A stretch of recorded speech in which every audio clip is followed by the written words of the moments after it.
Good evening, viewer. Welcome to our Glory Globe TV. Here's the breaking news. Yes, ever want to scream during a particularly bad day, but then manage not to?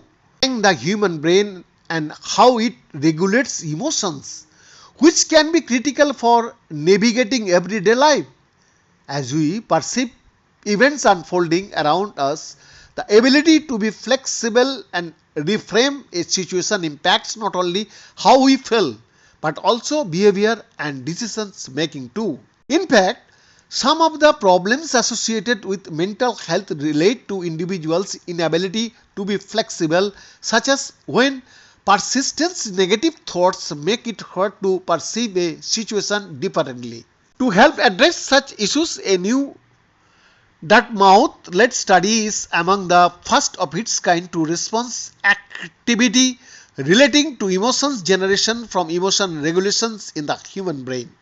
The findings were published in Nature Neuroscience. As a former biomedical engineer, it was exciting to identify some brain regions that are purely unique to regulating emotions, says lead author Kebo, a postdoctoral researcher in the Cognitive and Affective Neurosciences Lab at Dartmouth.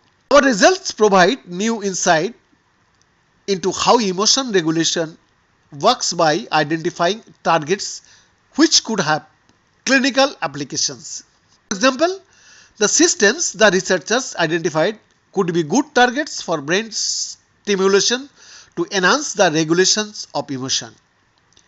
Using computational methods, the researchers examined two independent datasets of MRI studies obtained earlier by co-author Peter Gianos at the University of Petersburg.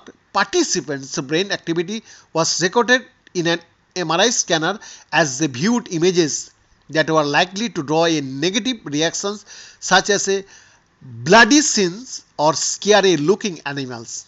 The participants were then asked to recontextualize the stimulus by generating new kinds of thoughts about an image to make it less aversive before a neutral image was presented, followed by another dislikable image.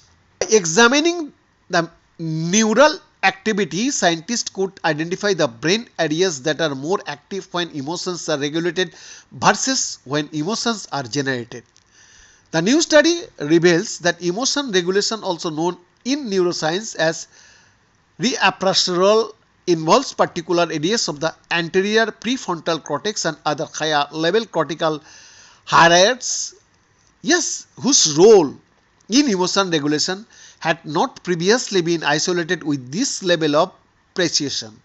These regions are involved in other high-level cognitive functions and are important for abstract thought and long-term representations of the future. The more people are able to activate these emotion regulation selective brain regions, the more resilient they are to experiencing something negative without letting it affect them personally. These findings build on other research linking these areas to better mental health and the ability to resist temptations and avoid drug addiction. BN's exclusive report, Glory Globe TV, Delhi, Bharat.